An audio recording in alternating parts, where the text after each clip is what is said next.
Recently, I have received an email from someone who has an interesting background of relevance to the Lucy Letby case, who also had some intriguing observations to make about the Countess of Chester Hospital.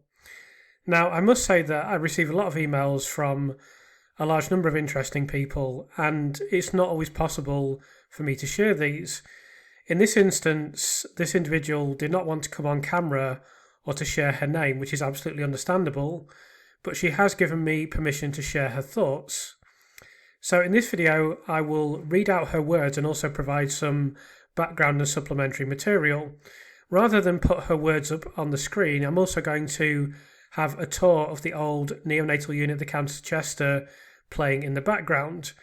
For those who don't know, this was shot in 2021 and was shown to the jury during the trial of Lucy Letby. The comments of my anonymous guest begin with the following. Well, my background is quite unusual. I started nursing in 1978. I was a student nurse in 1978. I became a state registered nurse in 1981, and then after that I worked in theatres. I did obstetrics, gynecology, all of the usual bits and pieces. I nursed until 1984 when I had my children, and then I nursed on and off until 1987, and then in 1989 I did a degree in biology, and I got a job with Her Majesty's Inspector of Health and Safety. And that's what I wanted to speak with you about, because I did an awful lot in this space. I was with the Health and Safety Executive for 20 years, from 1993 until 2013. So I'm firstly going to give you some background on the Health and Safety Executive just mentioned by my anonymous guest. And the Health and Safety Executive is Britain's national regulator for workplace health and safety, dedicated to protecting people and places and helping everyone lead safer and healthier lives. Of course, I should emphasise that the Health and Safety Executive doesn't just focus on healthcare settings. The role of the Health and Safety Executive goes beyond worker protection to include public assurance. They work to ensure that people feel safe where they live, where they work, and in their environment. And then there's a wide range of workplace health and safety standards that are put in place by this organisation, which are updated on a regular basis. The last time that they were updated was in August 2023. And this is a very extensive document of 128 pages here, workplace health and safety standards that applies across all workplaces. Of course, a hospital would be an example of one workplace in which there is a particularly rarefied need to be aware of health and safety. And this is just one aspect of this 128-page document, kind of a very brief summary, which indicates there's strong evidence linking patient safety, patient experiences, and the quality of care with the safety, health, and well-being of the workforce. These standards pull together legal requirements and guidance to help organisations comply with goal-setting legislation. These updated workplace health and safety standards are aimed at directors and managers with health and safety responsibilities, health and safety professionals, and trade union safety representatives. They provide practical pointers and signposting for meeting appropriate standards in key areas of workforce health and safety. The standards describe the principles which provide the basis of effective health and safety management, set out the issues which need to be addressed, provide links to the relevant guidance, and can be used for developing improvement programs, self-audit, or self-assessment.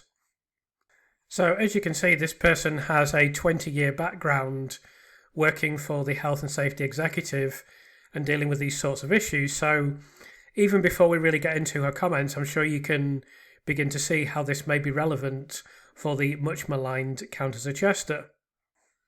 The person who contacted me also then went on to work for consultancies who overlooked safety in transport, military, and nuclear facilities. So I'll return to her comments. So what I felt was relevant to the Lucy Letby case was actually all the work that I did on management systems and control systems, because once I got experienced as an inspector, I was then the lead inspector for some very large and complex organisations. That was back in 2006 when I was looking at the management of nuclear installations, and I was horrified at just how bad that was. So when I started to look at the Lucy Letby case, that sort of kicked off while I was still at work. I didn't pay an awful lot of attention to it at first, and if I'm perfectly honest, I thought she was probably guilty. And then as the trial progressed and as I began to read about it, I began to have misgivings. I particularly began to have misgivings about the way she was being portrayed in the press.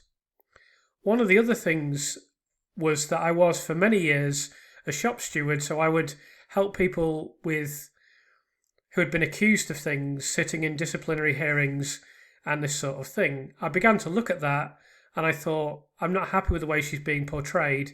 This is very odd. Then I began to look at reports of the trial, and I found myself thinking that I'd spent 20 years bringing prosecutions as an inspector. Typically, you do your own investigations and you bring your own prosecutions only to the magistrate's court. If they go any higher than that, you get barristers involved. But it means investigating off your own bat. It means collecting evidence. It means being able to say, this is the law, this is the breach, and this is the evidence for the breach. And with this in mind, I began to look at the Lucy Letby case. And immediately I found myself thinking, there's no evidence. And the first thing that struck me was, you have to prove every element of the breach. So, for example, if you're bringing a case under the Health and Safety at Work Act, and this is what people might find strange, you actually have to prove that the person or organisation you're prosecuting is an employer. If they're not an employer, the legislation doesn't bite, so you actually have to prove that. I've had situations where I've had to go and Google around and prove that somebody is actually an employer. So the Health and Safety Act at Work, introduced in 1974, is an important piece of legislation. It's the primary legislation in Great Britain that governs workplace health, safety and welfare. It places a legal duty on employers to ensure, so far as is reasonably practicable, the health, safety and welfare of employees and the public. And we'll be getting back into that notion of being reasonably practicable later in this video. Key requirements include conducting risk assessments, maintaining safe equipment and premises, providing training, and ensuring employee cooperation. The key responsibility of employers under the Act include providing a safe working environment with safe systems of work, proper safety equipment, and necessary information, instruction, training, and supervision. It's also necessary for workplaces to have a written health and safety policy if they have 5 or more employees, which obviously applies to every hospital in the country. Employees must equally take reasonable care for their own health and safety and that of others, cooperate with employers, not interfere with or misuse anything for providing safety, and report any hazards that arise. So this legislation naturally covers hospitals. In fact, it covers essentially all workplaces, as examples, factories, offices and schools, and it is enforced by the Health and Safety Executive, although local authorities kind of collaborate in that process as well. Failure to comply with the Health and Safety Work Act can result in fines, unlimited penalties, or even imprisonment. Fundamentally, the Act is based on the concept of reasonable practicability, meaning risks must be balanced against the cost and effort of mitigating them.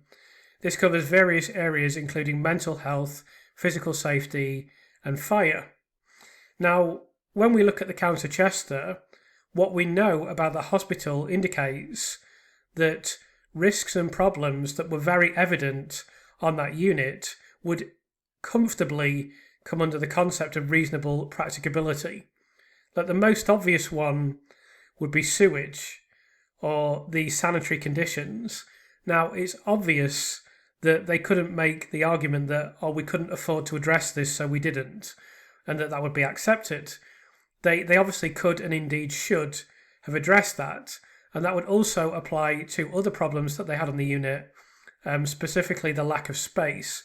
And they themselves recognised that the neonatal unit was inadequate. When you're seeing this footage of the neonatal unit in this video, this is the old neonatal unit that's been closed down, for several years, that was known to have big problems, that was known to have problems with the piping, known to have issues with sewage, that had many structural issues that were known by people working on the unit, but they just carried on without addressing them. And they just tried to mend and make do until they could move to their new unit, which they now have. And when you have a tour around that unit, it's clear that it's very, very different from the old neonatal unit. So I'll return now to the comments of my anonymous guest. So I thought, well, they need to prove that these poor babies were murdered. Everything in this case has flowed from the assumption that these babies were murdered, but nobody's actually proved that they were murdered. In my opinion, the critical aspect of this case has not been proved. It just hasn't. I've been through similar cases. I know how to go about this sort of thing, and I know that it hasn't. And this is where I began to get really quite interested in it. Then I looked at the police investigation. They started off okay, but they sort of lost it. It was as though they got so excited over the fact that this was a potentially really serious case of a serial murderer that they got a bit carried away and they forgot to do the basics. They didn't seem to follow reasonable lines of inquiry. Worse, they didn't check themselves. So all I'd really like to add at this point is that I share this view. It couldn't be clearer that a lot of things went very, very wrong with Operation Hummingbird, but I must say that I share this view that they got overexcited about having a big case in their little police station. Then my guest said the following: when you're doing an investigation, even a simple one, you have to keep stopping and asking, what do I know? How do I know that? Have I seen it with my own eyes? Have I got good photographic evidence? If it's a witness statement, is the witness reliable? You're trying to build up a picture. It's like doing a jigsaw where you don't know how many pieces there are and you don't know what the final picture is, but you have to start somewhere. You start putting the pieces down and you build up that picture. I think the police decided what the picture was and then they just shoehorned things in. So I've made multiple videos now about Operation Hummingbird and the Cheshire Police investigation, the Countess of Chester. It's generous to describe it as the Cheshire Police investigation, the Countess of Chester, because they never actually investigate the hospital. They just investigate the hypothesis of Lucy Letby, pretty much exactly what my guest has just described here. They started off with a picture and then shoehorned everything into that picture. So I've been a significant critic of Cheshire Police, and the reason for that is that I could tell right back from the very beginning of myself beginning to research this topic, when I saw the Operation Hummingbird video that they put on YouTube, which I'll be returning to in the future to analyse further still. I could see from that video, even within days of beginning to research this topic, that they'd made some very serious errors. And everything that I believed that I felt was made pretty clear by that YouTube video has turned out to be true. So I absolutely endorse the sentiment of my guest here, and I'm sure that I'll be digging further and further into the police investigation as this channel continues and I make more videos in the future. It certainly features prominently in my forthcoming book. So my guest continues: in that sense, I felt the interviews of Lucy by Cheshire Police were just fishing expeditions. They weren't actually helping them understand any of the issues at all. So then I began to think about the whole issue a lot more widely, and I've been struck by Michelle's analysis of what was going on. I think she said that there was a decision taken at the Countess of Chester to get rid of the advanced nurse practitioners. So I thought to myself, that's a very strange decision. If I was investigating this matter, that's where I'd start. When you start to look at management systems, you have to look at 4 particular areas: planning, which is now referred to as plan, do, check, act; policies, organisation, and monitoring, review, and audit. When I was doing it, it sounded more complicated, but essentially you have to look at the policies. What policies are in place? you have to look at the organisation. How is the unit actually organised? I'll come back to organisation later. You have to look at planning. What plans have they got to implement their organisation? What monitoring are they doing? That's, for example, the Datix forms that I would be interested in, reviews and audits. So when you put something in place, you know what it's supposed to do, but is it actually doing it? Are you achieving what you want to achieve? So the first thing that I'll mention with regard to this is, of course, there were reviews of the unit that looked at various things, most notably the Royal College review. But let's get into the plan, do, check, act cycle. This is a 4-step iterative management method for continuous improvement of processes, products, and services. It involves planning a change, implementing it on a small scale, checking results against goals, and acting on findings to standardize or improve, which is often used to drive efficiency. So this is a template that is put in place to ensure that big organizations such as hospitals are running effectively. Now, I think we can say fairly confidently that if you were to put this framework in place to examine what was occurring at the Countess of Chester, that it wouldn't come out favourably for that hospital, and that indeed they weren't using this kind of framework in their organisation, or indeed in trying to understand what went wrong on the unit. We pretty much know what happened with regard to trying to understand what went wrong on the unit. Lucy Letby was blamed for everything pretty much from day one, by Breary in particular and JRAM at a later date, and they fixated on that, and they essentially engaged in this, I would describe it as quite conniving behaviour to ensure the case was referred to the police. There was almost nothing done to reflect on what was occurring on the unit. And my guest just mentioned Datix, so with regard to Datix, I'll just mention that I've had a neonatal nurse examine the Datix information that is available. Unfortunately, the Thirlwell inquiry only makes a certain amount of Datix information available, so we can only go with what we're able to access.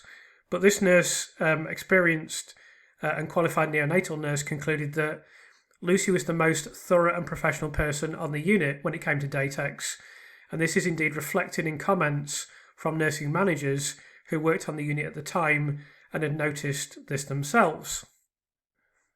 So my guest continues. Under organising, there's a really important bit called the 4 C's: control, communication, cooperation, and competence. You really need to dig down into that. So you'd be looking at this unit and saying to yourself, okay, what policies have you got in place? Who's actually in control? Who's running this? Who's accountable? Have you got the right staff in the right place? Are you overworking staff? I don't mean incompetent in a nasty sense, but have you got staff who have the right experience and qualifications? So let's reflect on that for a second.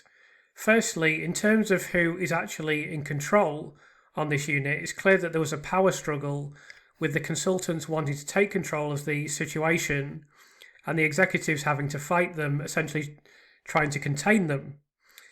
It's clear that nursing came quite a long way down the food chain, and very little regard was given to the nursing managers who said, well, we've got no reason to suspect Lucy of having done anything wrong. In terms of who's accountable, it's clear that the consultants didn't consider themselves to be accountable and didn't attempt to hold themselves to account. To give one example of this, there is the letter from Dr. Murthy Saladi, in which he says we should report this case to the police and we should accept that we are suspects. Of course, neither of these two things happened. The consultants never reported the case to the police, and they made sure that they were never considered as suspects. In terms of whether the hospital had the right staff in the right place, we know that they didn't. We know that they were understaffed. We know that they were underskilled. There is an enormous amount of evidence supporting that in the Thirlwell inquiry, and also with regard to the fact that they were overworking staff. There are so many documents pointing to this. There's one particular document that pointedly indicates this, which quotes Alison Timmis.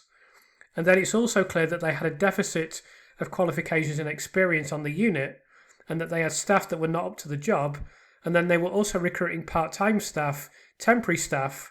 The staffing situation, we know for a fact, was nowhere near optimal. It was certainly problematic.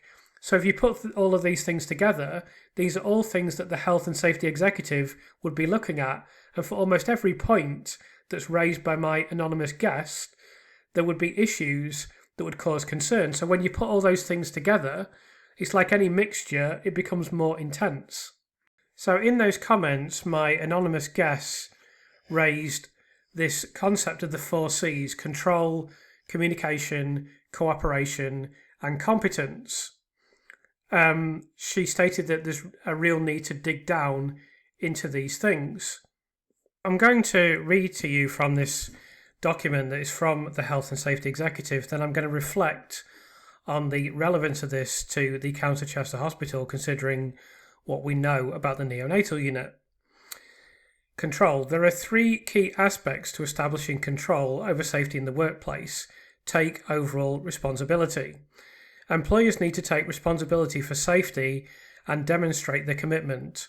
For example, by holding regular safety meetings with employees or their safety representatives, by making regular and noticeable tours of the workplace, including inspections of vehicles, roadways, and infrastructure, by ensuring that formal or informal discussions about work with employees always include references to safety. An accident reporting system is essential to enable employers to meet their legal obligations to report some accidents. A clear and simple procedure for reporting faults and hazards can help prevent serious accidents. It is also valuable in monitoring how effective your safety measures are and ensuring that all incidents are reported to managers. It is important that managers do not use the accident reporting system to apportion blame, as this may discourage employees from using it. So with regard to this, firstly, I want to talk about the Datix culture at the Countess of Chester. This is, as is described at the very start of this document, the notion of taking responsibility for safety and demonstrating commitment to this. That is exactly what the Datix system is used for. It is precisely to improve practice on a neonatal unit or indeed any aspect of the hospital, and therefore ensure that safety is improved. So what we know about the Datix culture at the Countess of Chester is that the consultants were very reluctant for issues to be recorded on the Datix system. Now, it seems that the reason for that is that they are not keen on being criticised via this Datix system. I would imagine not least because it is there, it's something is documented physically and is there forever. It's not just word of mouth or someone making an allegation or accusation or comment or however you may wish to describe it. It's something in black and white that is written down and that is indelible, essentially. Now, given that I've spoken to many people that work in the NHS, I couldn't really say exactly how many, but if I said 150, I think that would be a very conservative estimate. It's probably well over 150, but it's definitely at least 150.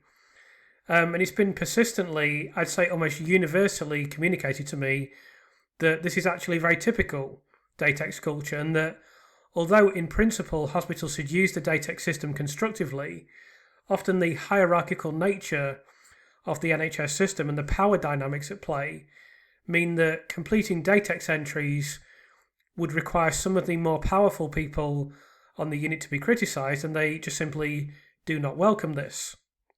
I'm sure that's not universally true, and indeed I've been told that there are many admirable examples of good consultants who do want to improve practice and who are not perhaps as egotistical as certain other consultants.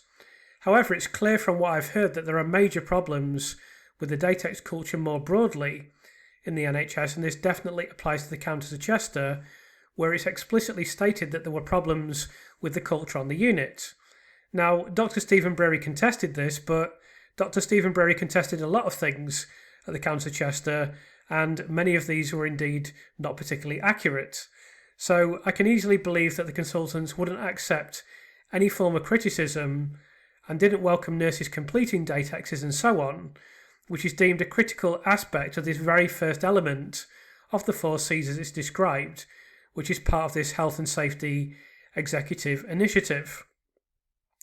Now, I know some people have suggested that Lucy's determination to Datix professionally, because she was committed to improving standards on the unit, has got her in hot water with the consultants, and that's part of the reason that they've targeted her. Now, I don't necessarily agree with that, although I don't know whether it's true or not. I mean, it's impossible for me to say, but I can certainly see that it's not entirely implausible, that's for sure, and I can certainly see that her commitment to using Datix, which I've discussed earlier in the video, could definitely have been viewed unfavourably by the consultants on the unit. So very much feeding into that is the hierarchy on a neonatal unit, and indeed in the hospital more broadly, which I'm sure regular viewers are very much familiar with by now. The consultants rule the roost on a neonatal unit and are virtually unchallengeable, and we see that with how difficult it was for the executives at the hospital to stand up to them, even when they were behaving quite unreasonably. And Lucy had had her grievance upheld on all 7 points, but that didn't result in them feeling a bit more sheepish.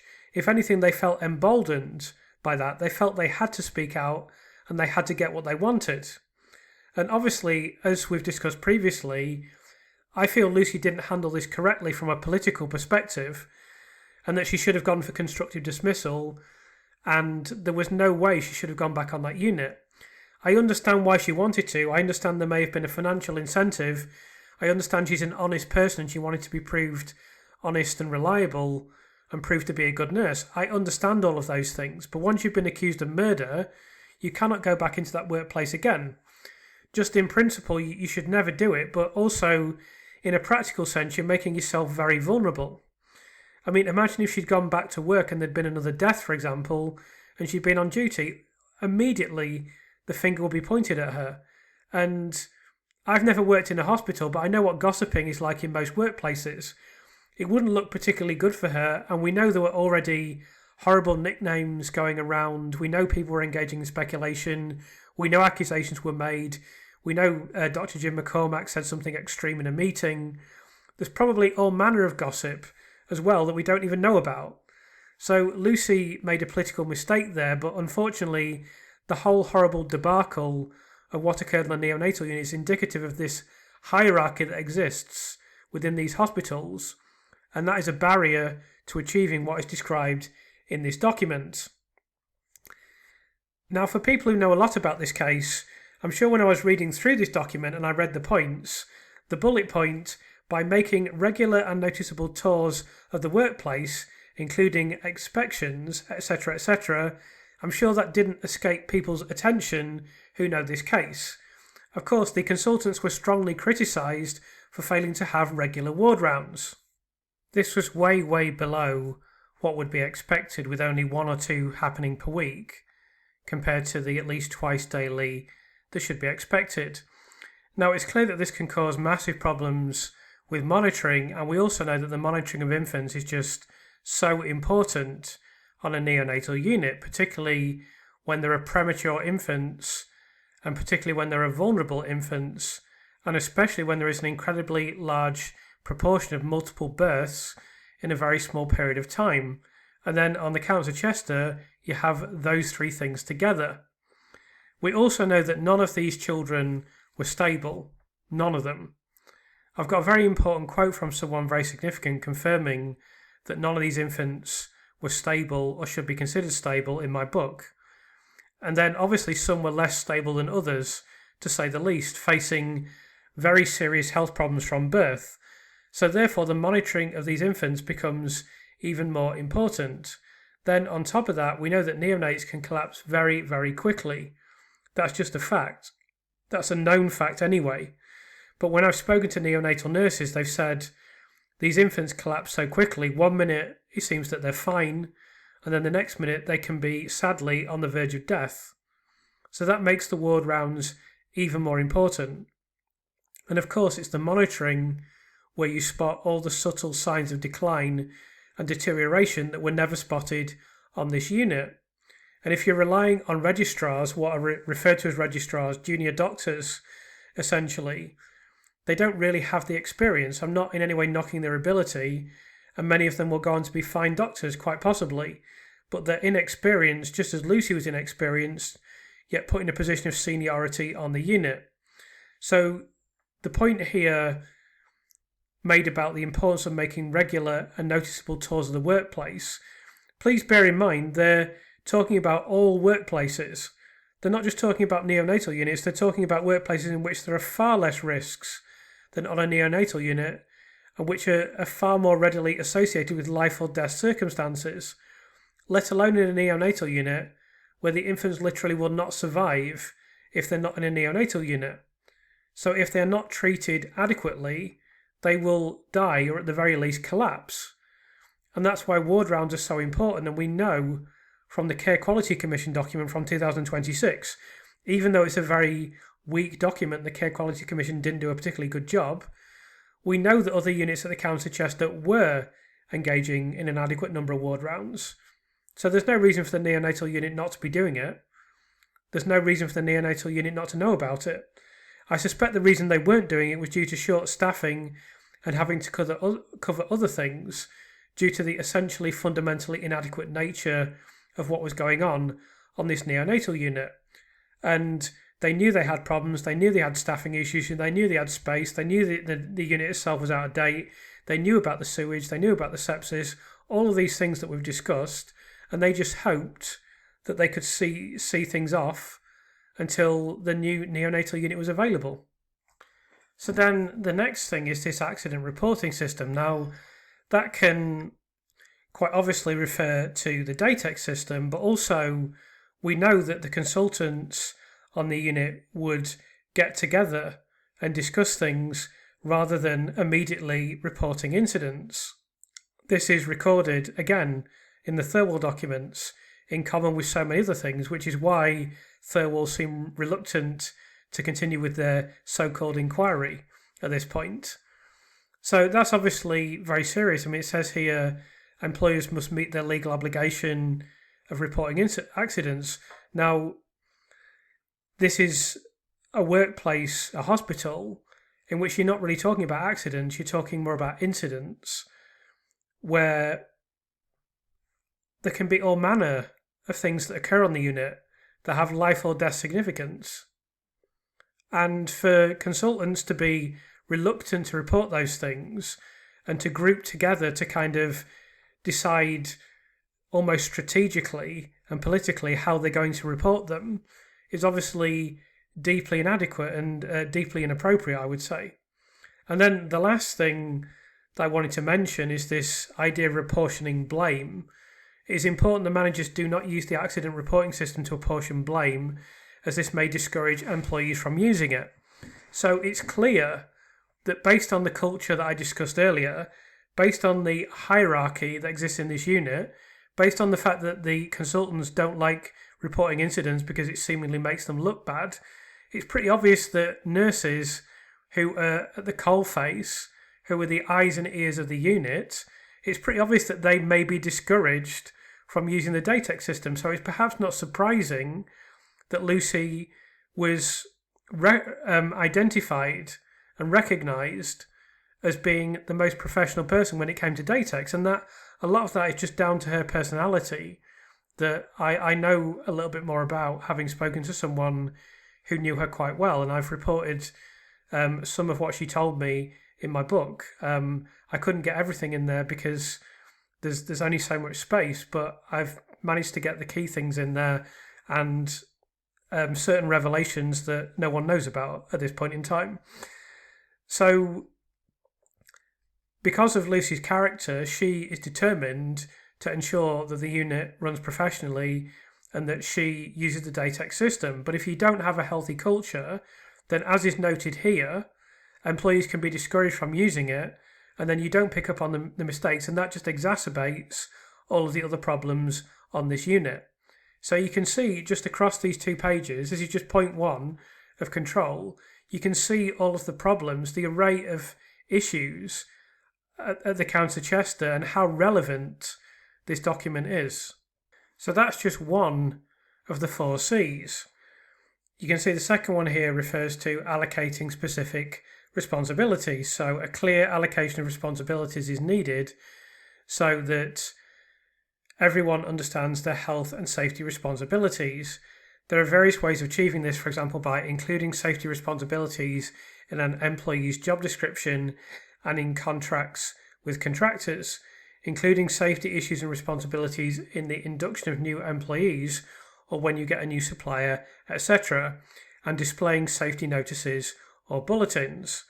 Now, on a neonatal unit, which obviously has the highest standards in terms of safety, you would expect that all of this would be the case. But there were so many breaches of what would be expected on this unit, I'm not sure we can necessarily assume that this was all done correctly.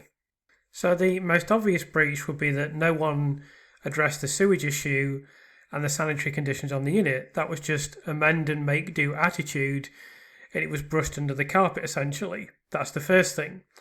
The next thing is that there were major problems with transportation. This was known to be the case. They were ferrying babies all over the place, and this just wasn't adequately addressed due to what seemed to be organisational problems in the Northwest region. Another thing we've just discussed is the Datix culture. So there was no commitment, or at least insignificant commitment to improving standards on the unit. I've also previously mentioned that Lucy, as a new nurse, newly qualified straight out of university and training, wrote some of the policy for the unit because she'd worked on a tertiary unit previously, whereas others had not. Again, that's indicative of a poor skills mix on the unit, but also a suboptimal attitude towards the writing of policy and procedure that was critical from a health and safety perspective. And there were many other aspects that also indicate this is a significant issue. I'm not going to go through every single one, but this was another area where if it was addressed adequately by a health and safety representative, some of these problems could have been unearthed. And all of these things collectively can contribute to the suboptimal outcomes that actually occurred on the unit.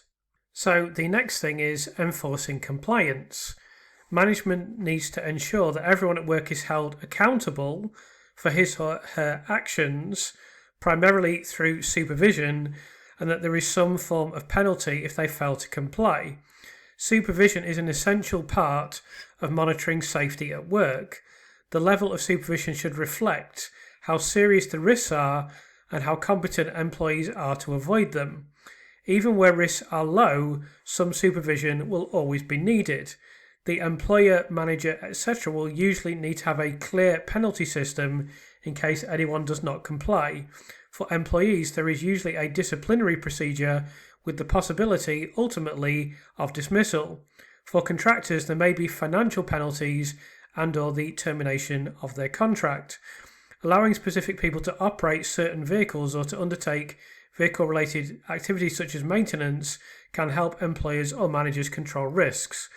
So the last point there is not particularly relevant to a hospital, but the rest of this enforced compliance, the third point of the 4 C's, is enormously relevant to the Countess of Chester. Now, there's 2 things that we should reflect on immediately. The first thing is that the consultants are largely unaccountable on this unit, or they seem entirely unaccountable based on what we know occurred at the Countess of Chester.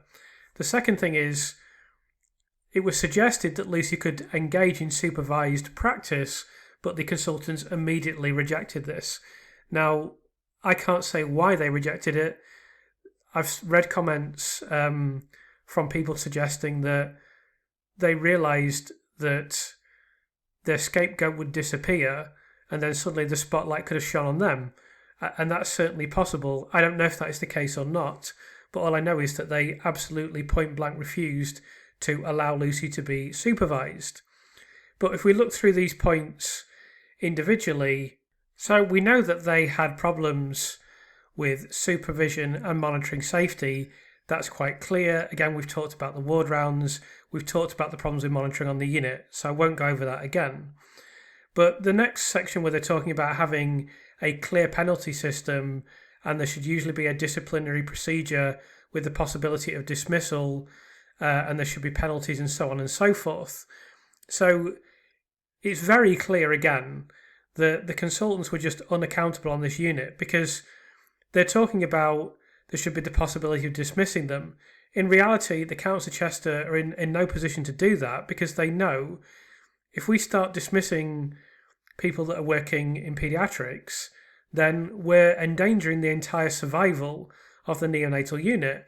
And indeed, at some point, one of the consultants says to Ian Harvey, this is in a Thirlwell document, some of us are thinking of looking elsewhere and getting another job. So far from dismissing the paediatricians, they can't even entertain the notion that they could leave of their own volition. And Ian Harvey is saying to them in response to this, well, we don't want that to happen, because if several paediatricians left, they'd then have to recruit new paediatricians. That could be difficult. Then you've got to deal with, in actual fact, it could have improved the communication, but he didn't know that. He just thinks, well, we'll have to bed some new paediatricians into the unit. We don't know how good they'll be. We don't know if we'll even be able to recruit them. We don't know how long it'll take to recruit them. We obviously don't want to lose several of our consultants from the neonatal staff. So far from being able to hold staff to account via disciplinary procedures, etc., as is described here, it's almost impossible. Indeed, Lucy has had this grievance procedure, and what were the consequences of that? They had to write some weak letter saying sorry, and then they just carried on the way that they were before. There were virtually no consequences of all 7 points being upheld. And I suppose the last thing I'll just say briefly is that ultimately this unit should be closed down.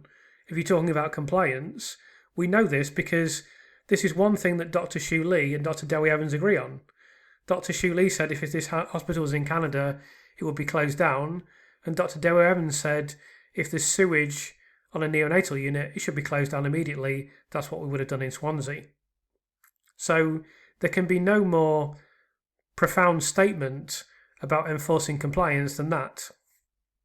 So then if we go to communication, the fourth of these 4 C's, I think we can all agree the communication was suboptimal on this unit, but let's just have a look at what is said here. Good communication within an organisation helps secure and maintain a safe workplace.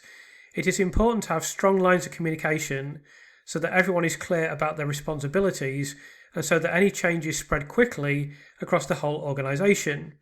Information that needs to be communicated includes the organisation's safety policy and what it means in practical terms, the allocation of safety responsibilities, how people should work safely, where people can get more information, and feedback to employees on how well they have complied with safety policy. So in terms of communication, it's so evident that there was appalling communication on this unit, it barely seems even worth going over the examples. But obviously, firstly, there was a very poor relationship between the nursing and consultant teams. This was one of many things that was noted by the Royal College, and it's also been referenced by the expert panel put together by Dr. Shu Lee. This was a very entrenched and divided neonatal unit with pretty poor relationships between these two groups. Another example of poor communication, which is again fully acknowledged, was the complete failure to tell Lucy why she'd been taken off the unit that was cited in the grievance verdict. There are many other examples of poor communication, and I think at times some pretty immature, obvious examples of bullying behaviour. But I'm not going to go over those again. Many of you are familiar with them. If you go and look at the timeline videos that I made, there are some very good examples of that within those videos. And then it goes on to say, the document, everyone in the workplace, including contractors, should be encouraged to take an active interest in safety issues. Everyone should be given the chance to express views or concerns. Where there are trade union appointed safety representatives, employers have specific duties to consult with them and to set up a health and safety committee if 2 or more safety representatives request one. And finally, cooperation. Employees have a legal duty to take reasonable care of their own health and safety and that of others who may be affected by what they do at work. Employees also have a legal duty to cooperate with their employers to enable them to comply with their health and safety responsibilities. A health and safety committee can be an effective way of enlisting the formal participation and cooperation of everyone in the workplace in carrying out their health and safety responsibilities. So the next thing is competence. Employers need to be sure that everyone is capable of doing their work in a proper way, i.e. one that ensures their own safety and that of other people. In a large organisation, senior management need to be satisfied that subordinate managers and supervisors are capable of organising a safe workplace. They need to be able to establish control over risks, communicate effectively to maintain a flow of information about safety in both directions, obtain cooperation from those for whom they are responsible, allocate and organise activity in a safe way. So there are so many aspects of this that the Countess of Chester are breaching in so many different ways. I could be here all day talking about this, but let's just mention a few briefly. So we've mentioned the problems with communication already. We've mentioned the problems with Datix already. We've mentioned the problems with failing to address sewage and sanitary commissions on the unit already. We've mentioned the fact that they didn't address the other problems on the unit and other issues to do with transportation, space, skilling, staffing, etc. None of these things were adequately addressed. And they sacked people and made people redundant, such as Michelle Warden, who was an advanced neonatal nurse practitioner on the unit. We've discussed the fact that they didn't reflect on their own mistakes and their own practice. We've reflected on the hierarchy. We've reflected on the division on the unit. So none of this feeds into what is being discussed here without even going to look at anything else. And of course, there are many other things that I could raise. But if I was to go through everything in relation to this aspect of competence, this section alone would probably go on for half an hour. So I think I've mentioned enough things, and we'll move on to the next slide in this presentation. Employers need to ensure, wherever possible, that people are working in a safe and responsible way. This is likely to include checking any licenses, certificates, and knowledge, capabilities, and general fitness for tasks they need to do. Those in charge will need to be capable and willing to communicate safety advice and constructive feedback to employees on their safety performance. There are two principal ways of ensuring competence for a job. At recruitment and placement, have effective checks to ensure that everyone has the relevant knowledge, experience, etc. to be capable of doing their job safely, or can get these through doing the job or through training. Where necessary, the procedures may require medical examinations, aptitude and ability tests, and or recognised qualifications or training certificates to be held by employees. Provide information, instruction and training to maintain or improve employees' competence, particularly where changes in staff, equipment or procedures are planned. This should take into account the abilities and experience of the employee. Proper management and supervision is needed to ensure that the competence of employees, contractors, etc. is maintained and developed. So it's harder to comment on some of this, but we can definitely see a lot of gaps with regard to many of the things mentioned in this particular passage. There was definitely a lack of qualifications and what is often described as an underskilling on the unit, which is obviously massively, critically important on a neonatal unit. It's always important in any workplace, but in a workplace in which there are life and death consequences on a very regular basis, obviously the level of qualifications, the level of experience, the level of competence is just so important. And that's where one of the many areas in which the Countess of Chester were falling down. I'll also just mention again that Lucy was asked to write policy and procedure for this unit because she'd worked on a tertiary unit, but she was very, very early on in her nursing career. So I think it's fair to say this should never have happened. But overall, from looking at all of those things collectively, you can see why my guest believes that a health and safety examination from the health and safety executive would have been so valuable, and that it could have helped, at the very least helped, identify some of these problems so that the unit could move forward. And that was just simply never done, as far as we can tell, because all of the pressure from the consultants was go to the police, not let's internally examine or even have external examiners look through these problems in a systematic way.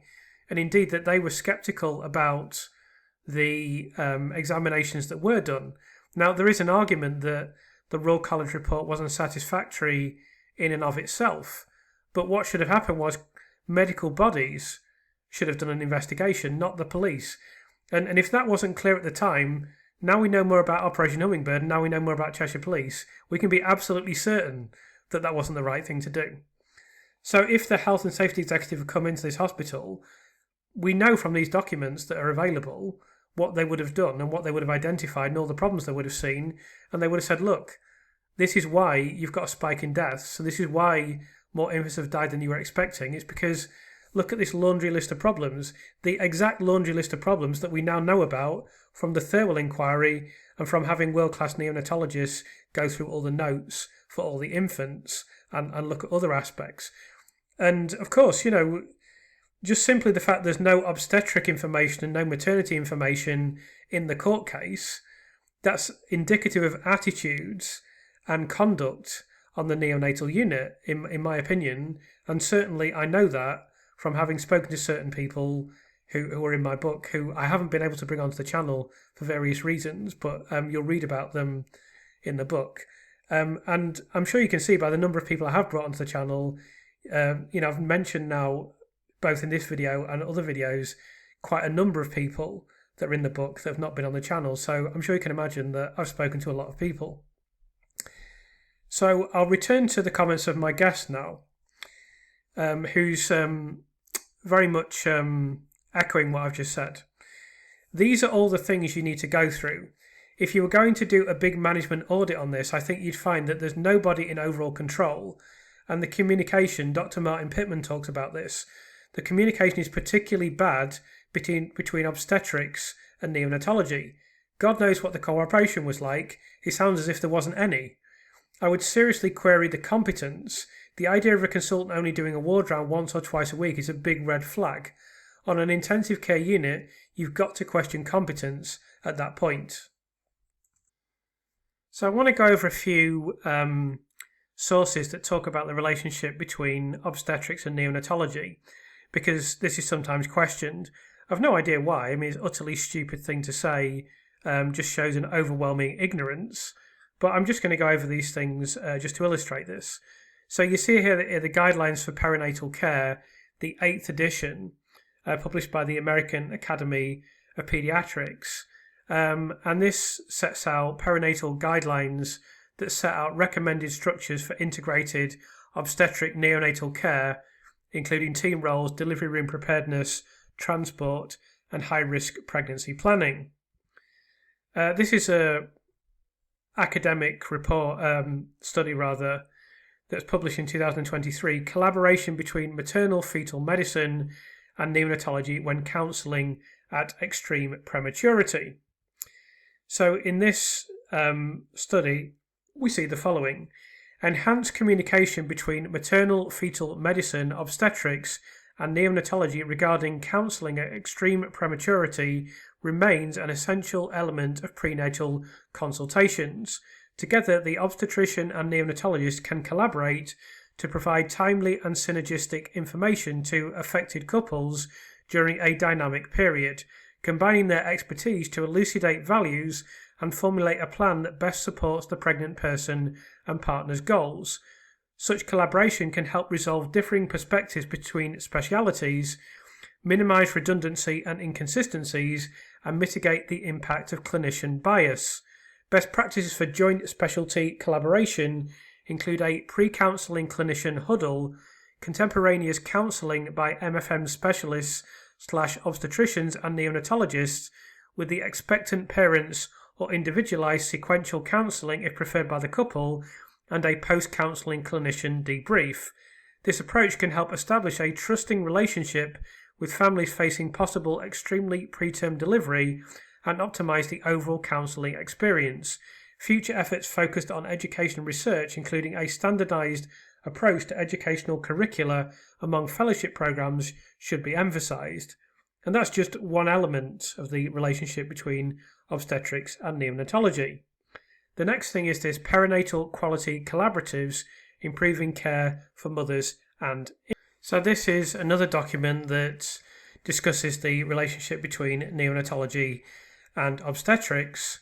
And then finally, this other study, collaboration between obstetricians and neonatologists, perinatal safety programs, and improved clinical outcomes. I'm going to summarise this briefly. The central thesis is that perinatal care uniquely involves two patients, so obstetric and neonatal teams must collaborate closely to optimise outcomes and reduce harm. Improved focus on patient safety and quality has driven more cohesive obstetrics neonatology teamwork, and that concepts from high reliability organisations applied to perinatal units with an emphasis on communication, documentation and reliable processes improves safety and outcomes. They particularly cite what's referred to as a Seton family of hospitals that had 4 obstetric hospitals that performed particularly well. So the idea that there's no relationship between obstetrics and neonatology is just completely unfounded and untenable. So I'll return to my anonymous guest for this final section. Another thing that struck me when I'd been listening to your podcast is something called the normalization of deviance, which may have been mentioned to you before. That is that things begin to go wrong. This is where the Datix forms come in. Datix is monitoring. The idea of Datix forms is you sit down and go, oh look, we're regularly late with antibiotics. Why is that? And what can we do to stop that? In all my years of health and safety inspecting, I've not yet once come across a monitoring system like Datix that actually works. In other industries, they write it down, they sit around a table with tea and biscuits, they talk about it, they make some high-sounding promises to themselves, then they tuck it in a drawer and it's business as usual. That's what leads to the normalization of deviance. So it becomes normal for antibiotics to be late. It becomes normal for consultants not to be there. When things begin to go wrong, they don't notice it. It's become custom and practice. The normalization of deviance is really a big problem in complex systems. And I think there was a lot of it going on in this unit. They were taking in babies that they shouldn't have been. They were not talking to each other. Nobody was in control. There's just so much within the management that appears to be wrong. I'm pretty sure that it was a unit where there were multiple problems. And I'm pretty sure if you did a proper management audit and treated this like a complex control system area and took the emotion out of it, you'd find a lot wrong. When I used to inspect hospitals, I used to say to them, your processes are not fundamentally different to an engineering process. In an engineering process, you take in raw materials, you do something to them, and you produce a product at the end. In a hospital, you take in an ill patient, you do processes, and hopefully a better patient goes out in the end. If you strip the emotion out of it, you can start to put solutions in place for a lot of these problems. For example, the pumps that carry on pumping when they're over pressure, that is a simple problem to solve. If you're measuring the pressure, you can put a command into the control to say, if you exceed this pressure, or if you fall below this pressure, trigger a low-level alarm, stop pumping an alarm, so somebody comes and sorts it out. The fact that doesn't seem to be done, I think, is because doctors love to think of medicine as something really weird and wonderful. So if you look at this from a straightforward management, health and safety investigation, you'll find an awful lot wrong at the Countess of Chester. I have no doubt of that. So what I would say in addition to these comments is that I've never seen or been in a workplace where they really learn from their mistakes properly. There's never time to do so. People never find the time to do it. And this would be especially acute in the NHS system where it's so pressurised. They don't have the chance to stop and think about everything. It just doesn't happen. And so I shared this observation with my guest and she said the following. It's not only that, they sometimes put things in place but they don't monitor them or review them. For example, they might say, we're always late with the antibiotics, we'll change this or do that. They put it in place and they don't go back and ask, is it actually working? Are we actually achieving what we want to achieve? When I was inspecting, if they had an accident, a severe accident or a fatal accident, they'd go over the board and put in this and that and the other. Other people would come back and say, it's not working. Instead of sitting down and saying, hang on, let's look at this sensibly, they'd say no, and the whole lot would go out the window and you'd be back to where you were before, hence the normalisation of deviance. It's really difficult to get people to sit down and take small steps and say, if this isn't working, don't just add something on to try and make it work. Take it away and do something else. You end up with things being laid on top of what exists already, and none of it works. What you need to do is strip it all out and start again. NHS trusts are particularly bad at this. You try to find the person who is in control. You try to find the person who has accountability. Not just responsibility, but accountability. And it can be almost impossible to find somebody who is actually in charge and can make a decision and make it work. Usually the blockages are coming from consultants and doctors who think they can't learn from any other industry. I used to go into hospitals and I have a lot of sympathy for them, because when I was inspecting the NHS Trust, they had 8 different regulatory authorities after them, which was ridiculous. My job was to look at health and safety, not of patients except in certain circumstances, but of the staff. That was my responsibility. I would say to doctors, it's not right that you're working 48 hours without a break. Let's sit down and see what we can do to have a rota so you're not doing this, so you're not tired, so you're not making mistakes. They'd say, oh, but you don't understand. That's what we do. You can't do that. I'm a doctor. Because of status. If they were put on a rota, oh no, rotas are for nurses. Rotas are for allied professionals. Rotas are not for doctors because we are above rotas. That attitude stopped a lot of decent stuff being done. People wouldn't gainsay them. People would not go against a doctor or a consultant. I have to be careful because it's 40 years since I actually worked on the wards. But when I was back on the wards as an inspector, I can't honestly say a lot had changed. The word of consultants was law. So in summary, what are the key points that emerge from this discussion? Firstly, the perspective that we've heard in this video is not emanating from someone casually observing events from the sidelines with no prior experience. It comes from someone who spent 2 decades working as an inspector for the Health and Safety Executive, investigating complex organisations and assessing whether management systems were functioning safely and effectively. And when someone with that kind of background looks at what happened at the Countess of Chester neonatal unit, the reaction is not simply to ask who might be responsible. The reaction is to ask a much more fundamental question. Was this system functioning safely in the first place? Because the framework used in health and safety investigations is highly structured. Investigators don't begin with a conclusion and work backwards, which is very clearly what happened at the Countess of Chester and indeed with Cheshire Police. They examine the entire system in a holistic way. They ask what policies were in place, how was the unit organised, were risks being monitored, were problems reviewed and corrected, and when those questions are applied to the Countess of Chester neonatal unit, a striking pattern emerges.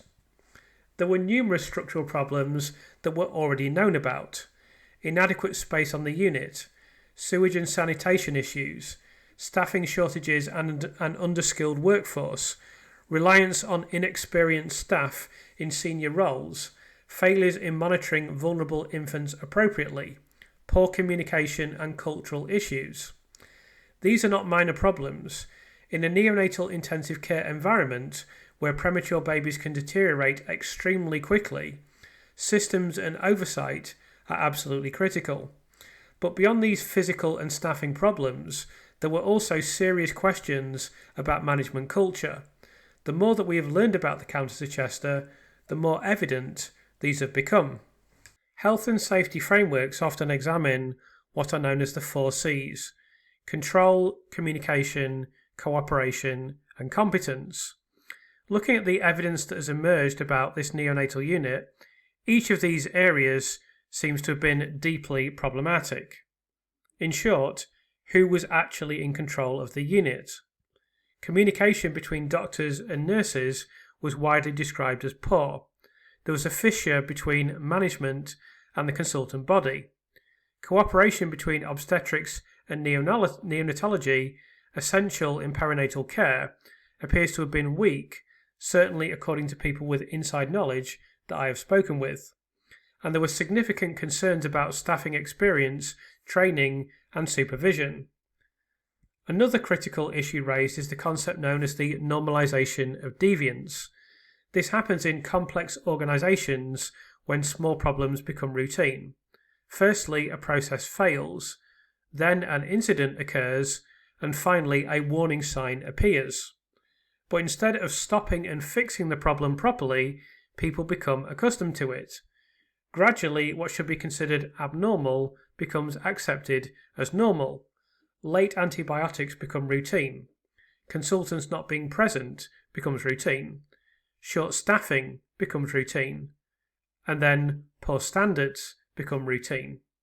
And over time, these what begin as small deviations accumulate until the system itself becomes fragile and vulnerable as the infants on the unit.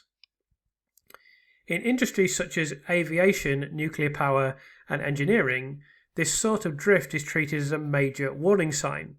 It triggers systematic investigation.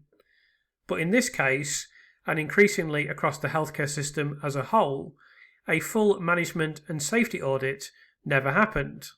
We are seeing this repeated throughout institutions across the NHS. Instead of examining the entire system, the environment, the staffing levels, the communication structures, the policies and the monitoring systems, the investigation moved rapidly towards a single explanation. And it was an explanation that had been floated by Dr. Breary as early as June 2015, practically 2 years before the case was referred to Cheshire Police. And I might add that it was an explanation that was extremely convenient for consultants that worked on the unit. Once that explanation took hold, everything that happened was interpreted through that lens.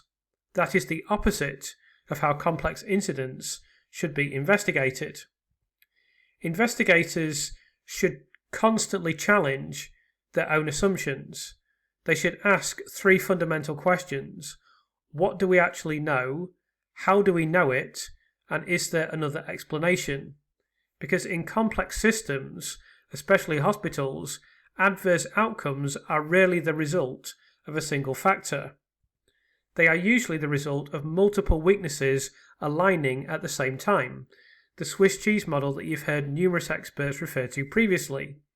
That's why the health and safety executive approach focuses on systems rather than individuals. The goal is not simply to find someone to blame. The goal is to understand why the system allowed the problem to happen in the first place. And when this framework is applied to the neonatal unit at the Countess of Chester, what emerges is the picture of a unit facing numerous operational pressures, structural deficiencies, and management challenges. According to the perspective we've heard in this video, a thorough health and safety investigation could, and probably would, have identified many of these issues and would likely have provided a very different explanation for the spike in deaths.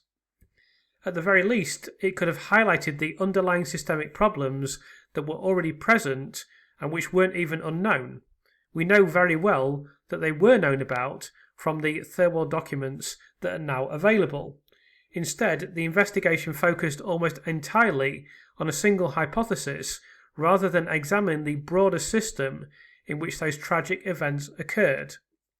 If we want to understand what truly happened, and if we want to prevent similar tragedies in the future, then perhaps the most important thing is not simply to ask who was responsible, but to ask a much bigger question. What was happening inside the system itself? Because when complex systems fail, the answers are really simple. Understanding those failures properly requires the kind of systematic, evidence-based investigation that health and safety frameworks are designed to provide. Employing such an approach certainly seems preferable to the collective efforts of Breary, Hughes, and Evans. If you have enjoyed this video, please note that my book on the Lucy Letby case will be released on the 9th of July. I will pin links to pre-order this book in the comments section of this video. And if you'd like to hear more comment and analysis on the Lucy Letby case, please do consider subscribing to the channel. Thank you as always for your support and interest. I will look forward to reading your comments.